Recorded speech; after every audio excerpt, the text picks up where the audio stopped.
Saglit lang kapatid, matatapos na ang isang buong araw, baka maaaring hindi ka pa nakakapagbasa ng Bible mo. Hayaan mong ipagdasal kita. Sa ngayon, bibigyan muna kita ng isang verse sa araw na ito.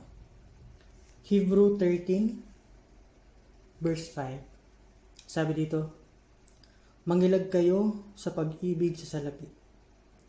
Mangagkasya kayo sa inyong tinatangkilik, sapagkat siya rin ang nagsabi, sa anumang paraan ay hindi kita papagkukulangin. Sa anumang paraan ay hindi kita pababayaan." Ano natin mga kapatid na marami nangyayari sa buhay natin ngayon. Marami tayong pinagdaraanan. Ngayon wala tayong pera, magkakatapusan na naman. Ubos na ang budget para sa pamilya, sa pagkain, at sa kung ano pang gastusin.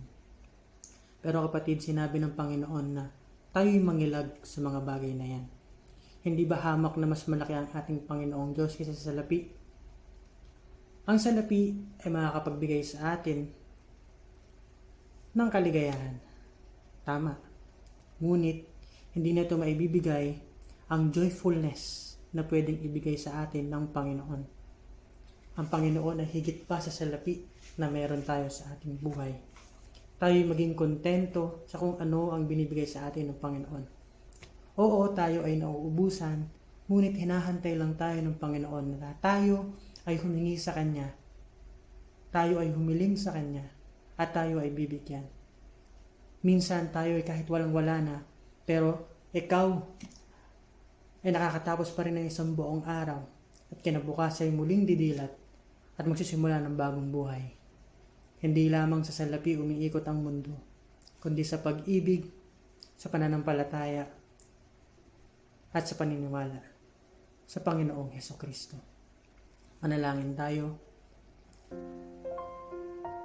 Halina, Banal na Espiritu Santo, kami ay iyong gabayan at patnubayan nang sa aming maunawaan ang iyong mga salita. Panginoong Hesukristong Hari ng lahat, puspos ng pagmamahal, ng pag-ibig sa aming iyong nilalang.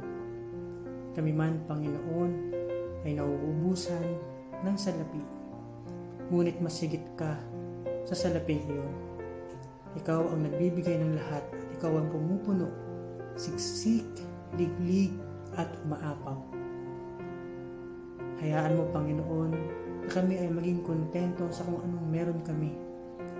At kung sa ito'y makabubuti sa amin, naway tulungan mo kaming pagyamanin pa ito. Panginoon, kasama ng aking kapatid na nakikinig sa salita mo at sa panalangin sa iyo na nanonood ngayon. Alam kong marami siyang pinagdaraanan. Ngunit alam ko, Panginoon, ay hindi mo siya pababayaan. Ito, Panginoon, ay magsisilbing paalala sa Kanya na bago matapos ang araw, ay lagi kang nagmamahal at nagbibigay ng lubos pa sa Kanyang hinihingi. Ito po ang aming samot dalangin sa matamis na pangalan mo, Jesus.